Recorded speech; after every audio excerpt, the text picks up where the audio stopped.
नमस्कार, मैं डॉक्टर रजनीश कुमार आप सभी का एक बार फिर से हार्दिक स्वागत करता हूं। आज की वीडियो लेक्चर में हम एक बहुत ही नए टॉपिक पर बातचीत करेंगे और परीक्षा के दृष्टिकोण से काफ़ी इम्पोर्टेंट पॉइंट्स हैं।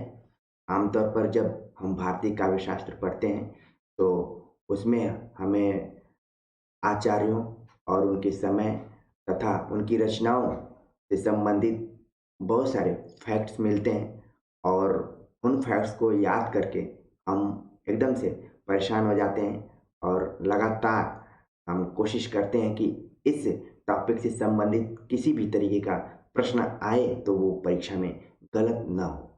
तो मुझे लगा कि भारतीय काव्य शास्त्र के जो संस्कृत आचार्य हैं, खासतौर से जो 6 संप्रदाय हैं, उन 6 संप्रदायों के जो प्रवर्तक हैं, उनका जो समय है, उनकी जो रचनाएँ हैं, वो हमें एक जगह कैसे मिल सकें, तो उसी प्रयास में इस वीडियो लेक्चर को हम प्रस्तुत करने जा रहे हैं।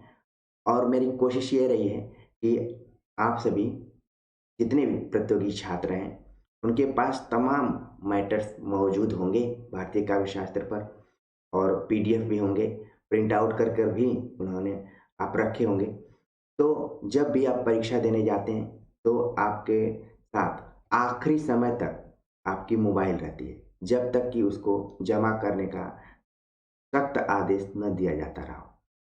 तो आखिरी समय तक आप लगातार मोबाइल देखते रहते हैं और जो भी डाउट्स रहता है उसको क्लियर करने की कोशिश करते रहते हैं। तो मुझे लगा कि एक ऐसा मैटर देना चाहिए जिसे कि आप 5-10 मिनट लगाकर देख सकते हैं, रिवीजन कर सकते हैं और उस 5-10 मिनट में हो सकता है कि 10 सवाल भी आ सकते हैं, 5 सवाल भी आ सकते हैं और इससे अधिक भी आ सकते हैं।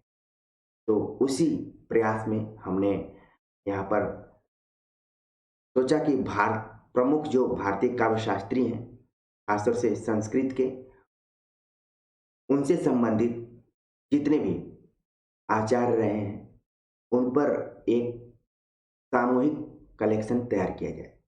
तो देखा जाए तो सबसे पहला जो नाम आता है वो भरत का। इनका जो समय है दूसरी शती ईसा पूर्व से दूसरी शती ईसवी के बीच माना जाता है और ये अनुमान के आधार पर है। ठीक है, अगर विकल्प में आ जाएगा कि भरत का समय कब से कब तक है, तो दूसरी शती ईसा पूर्व से लेकर दूसरी शती ईसवी के बीच में माना जा सकता है और इनकी जो रचना है उसका नाम है नाट्य शास्त्र। नाट्य शास्त्र न जाने कितनी बार परीक्षाओं में पूछा जा चुका है, तो इसलिए काफ़ी इम्पोर्टेंट ये फैक्ट है। दूसरे आचार्य के बारे में बात करें तो उनका नाम है भामह, जिनका समय है 6ठी शती के मध्य, यानी कि ये मध्यकाल के आसपास में है। 6ठी शताब्दी के मध्य में इनका जन्म हुआ था और इनकी जो प्रमुख रचना है उसका नाम है काव्य अलंकार। काव्य अलंकार भी नाट्य शास्त्र की तरह ही बहुत ही महत्वपूर्ण रचना है, परीक्षाओं में प्राय पूछी जाती है। तीसरे आचार्य हैं जिनका समय 7वीं शती के उत्तरार्ध में माना जाता है और इनकी जो रचना है उसका नाम है काव्यादर्श। काव्यादर्श दंडी की रचना, तो ये अपने दिमाग में बैठा लीजिए। और यहाँ पर देख रहे हैं कि क्रमशः हम आचार्यों के जीवन क्रम के हिसाब से ही बातचीत कर रहे हैं। दंडी के बाद उद्भट का नाम आता है। उद्भट जो कि 9वीं शताब्दी के पूर्वार्ध में माने जाते हैं और इनकी कोई अभी रचना यहाँ पर नहीं दिखी है। उद्भट के बाद वामन का नाम आता है। वामन का समय जो है 8वीं से 9वीं शती के बीच में माना जाता है, यानी कि आप देखें कि उद्भट और वामन ये लगभग समकालीन से प्रतीत हो रहे हैं। वामन की जो प्रमुख रचना रही है काव्य अलंकार सूत्र वृत्ति, कई बार परीक्षाओं में पूछी जा चुकी है। तो ऊपर आपने देखा कि भामह काव्य अलंकार लिखे हुए हैं, नीचे काव्य अलंकार सूत्रवृत्ति जो रचना है वो वामन की है।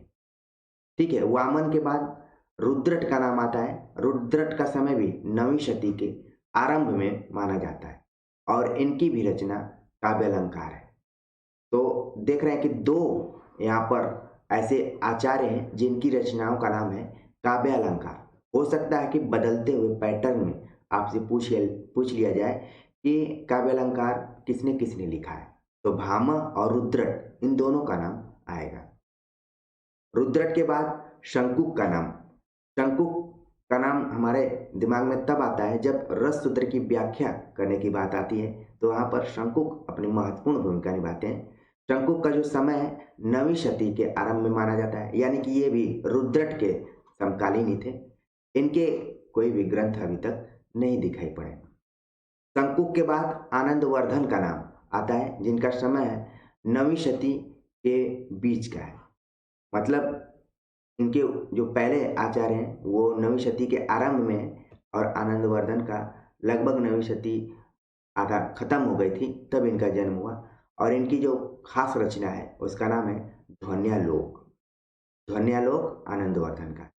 तो जितने भी मैं आचार्यों का नाम ले रहा हूँ, उनके समय को बता रहा हूँ और उनकी रचनाओं को बता रहा हूँ, ये परीक्षा के दृष्टिकोण से काफ़ी इम्पोर्टेंट फैक्ट्स है।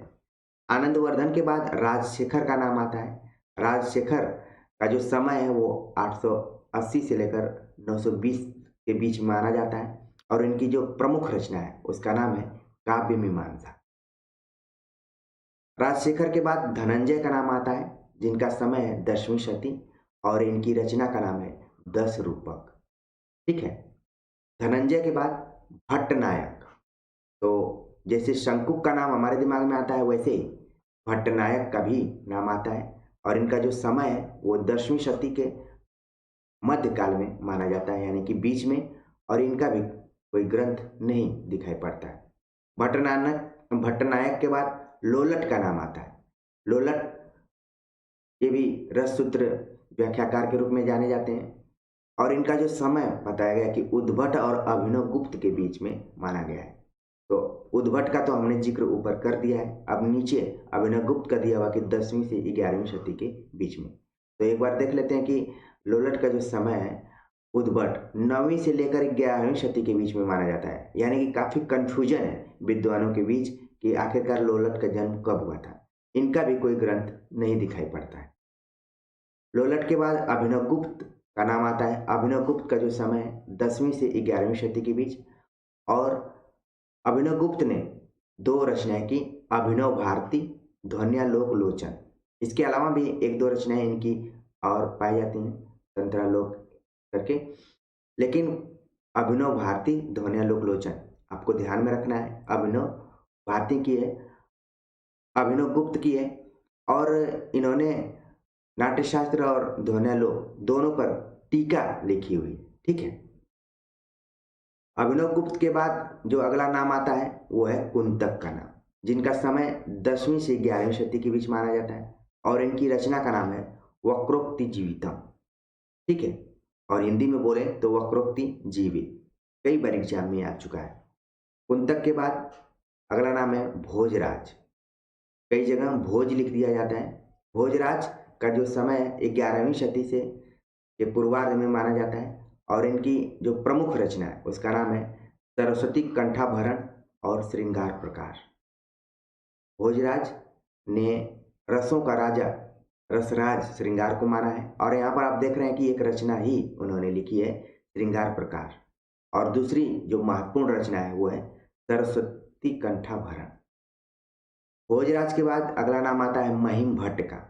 इनका भी समय 11वीं शती के मध्यकाल के बीच माना जाता है और इनकी जो प्रमुख रचना है उसका नाम है व्यक्ति विवेक। अब थोड़ी सी डिफरेंट तरीके की रचना दिख रही है आपको। व्यक्ति विवेक वो महिम भट्ट की है, तो ध्यान में रखिए कि व्यक्ति विवेक महिम भट्ट ने लिखा। महिम भट्ट के बाद नाम आता है क्षेमेंद्र का। क्षेमेंद्र 11वीं शती के उत्तरार्ध में माने जाते हैं, यानी कि महिम भट्ट से ये छोटे हैं और इनकी जो खास रचना है उसका नाम है औचित्य विचार चर्चा। औचित्य विचार चर्चा। क्षेमेंद्र जो कि औचित्य संप्रदाय के प्रवर्तक माने जाते हैं और इनकी जो रचना है उसी संप्रदाय से मिलती जुलती है, औचित्य विचार चर्चा। क्षेमेंद्र के बाद मम्मट का नाम आता है, जिनका समय 11वीं शती के उत्तरार्ध में ही माना जाता है, यानी कि ये दोनों समकालीन हैं, क्षेमेंद्र और मम्मट। मम्मट की जो रचना का नाम है काव्य प्रकाश, जो कि काफ़ी इंपॉर्टेंट रचना है, प्रायः परीक्षाओं में पूछी जाती है। मम्मट के बाद नाम आता है जयदेव का। जयदेव 13वीं शती के मध्य में माने जाते हैं। इनका जन्म 13वीं शती के मध्य में हुआ था और इनकी जो खास रचना है उसका नाम है चंद्रालोक। चंद्रालोक जयदेव की रचना है। जयदेव के बाद नाम आता है भानु मिश्र का, जिनका समय है 13वीं से 14वीं शती के बीच। इनकी खास दो रचनाएं हैं, रसमंजरी और रस तरंगिणी। तो भानु मिश्र की जब चर्चा की जाएगी तो रसमंजरी और रस तरंगिणी का नाम आपके दिमाग में आ जाना चाहिए। भानु मिश्र के बाद विश्वनाथ का नाम आता है, जिनका जो समय है 14वीं शती के आसपास है, और इनकी खास रचना है साहित्य दर्पण, जो कि परीक्षा की दृष्टि से काफी इंपॉर्टेंट है। साहित्य दर्पण प्रायः पूछा जाता है। आखिरी अगर संस्कृत आचार्यों की बात करें तो जगन्नाथ का नाम आता है, पंडित जगन्नाथ, जिनका समय है 17वीं शती के मध्य का, और इनकी खास रचना है रस गंगाधर। तो रस गंगाधर भी परीक्षा के दृष्टिकोण से इंपॉर्टेंट है। तो हमने प्रमुख काव्य शास्त्रियों के अंतर्गत संस्कृत आचार्यों पर बातचीत किया, उनकी रचनाओं के बारे में, उनके समय को लेकर। ठीक है, तो भरत से लेकर जगन्नाथ तक हमने चर्चा की। और आप ध्यान में रखिए कि संस्कृत काव्य शास्त्रियों की शुरुआत आचार्य भरत से होती है और आखिरी आचार्य माने जाते हैं पंडित जगन्नाथ। तो उम्मीद है कि इस छोटी सी वीडियो में आपने बहुत ही महत्वपूर्ण पॉइंट्स को देखा होगा। तो रिवीजन करने के दृष्टिकोण से ये वीडियो लेक्चर काफ़ी लाभदायक आप सभी के लिए होगा। तो कमेंट्स कर जरूर बताइए कि कैसा लगा। मिलते हैं एक नए टॉपिक के साथ, तब तक के लिए नमस्कार।